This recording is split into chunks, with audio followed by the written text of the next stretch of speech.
gambar pertama yang diorang berjaya tangkap bukti kewujudan hantu dalam foto. Pada tahun 19th century, pada tahun tu kamera mula kerap digunakan dan pada waktu tu diorang ni mula adapt dengan style-style fotografi yang pelbagai. Diorang semua tengah cuba-cuba pakai brightness lah, setting lah, double exposure lah, dan dalam proses penggunaan double exposure ni mewujudkan possibility of menangkap gambar roh-roh dan mereka nampak benda ni sebagai satu peluang untuk jana income. Dan itulah apa yang terjadi. Seorang fotografer yang bernama William Mumler. So Mumler ni, kita panggil dia Mumler je lah, senang sikit kan. So Mumler ni pada tahun 19th century dia merupakan fotografer yang amateur, yang biasa je. Dan apabila dia decide untuk try gunakan double exposure ni, setting-setting ni semua, dialah orang pertama yang dicatatkan, yang mengeluarkan gambar pertama di mana dia tangkap roh hantu family dia yang terlibat dalam American Civil War, dalam perang lah pada ketika itu. Dan semua orang terkejut, semua macam like, wow,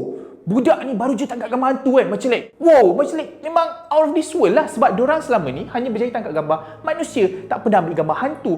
Dan kemudian Mumler ni mula jadi famous, mula jadi professional photographer yang berkaitan dengan ambil gambar hantu. Dan waktu ni lah Mumler ni semakin berjaya. Dan Mumler akan ambil gambar ahli-ahli keluarga dia dengan ahli-ahli keluarga yang dah pun meninggal.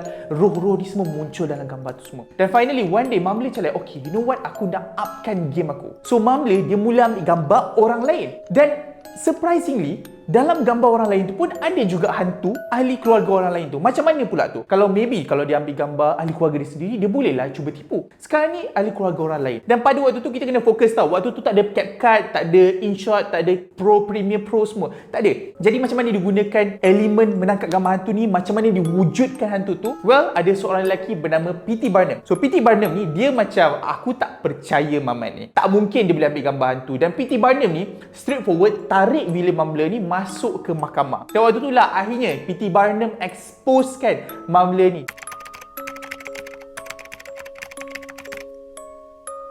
P.T. Barnum ni dekat depan semua orang, dia keluarkan kamera, dia ambil this one slated glass, macam like satu kaca nipis saja, letak dekat depan kamera yang ada foto orang lain yang nipis punya. So bila dia ambil gambar, pop, flash muncul kan. So gambar orang yang meninggal tu berdasarkan gambar-gambar sebelum-sebelum ni, dia ambil gambar tu, dia lekat dekat gelas tu, pop, tangkap, akan muncul orang tu, roh kononnya dalam gambar tersebut. Dan akhirnya P.T. Barnum berjaya buktikan bahawa Mumler ni penipu. Sekarang maybe korang semua akan tertanya-tanya, macam mana pula dengan gambar-gambar orang lain yang dia ambil? Macam mana dia wujudkan hantu? Here's the thing, Mumler dia pecah masuk rumah orang lain, rumah orang-orang yang dia nak ambil gambar tu semua, pecah masuk, ambil gambar-gambar diorang ni semua, curi lah senang cerita, bawa, and then waktu tu lah dia ambil gambar orang-orang ni semua untuk buktikan bahawa wow, hantu wujud. Itu adalah pada tahun 19th century. Bagaimana pula dengan sekarang? Jelasnya memang zaman sekarang lagi susah kita nak buktikan sama ada gambar tu betul ataupun salah. Sebab kita ada editing. Kita dah pun nampak contohnya macam Slenderman. Salah satu bukti yang jelas tentang orang punya kepercayaan macam wow, Slenderman wujud walaupun dah bukti dah.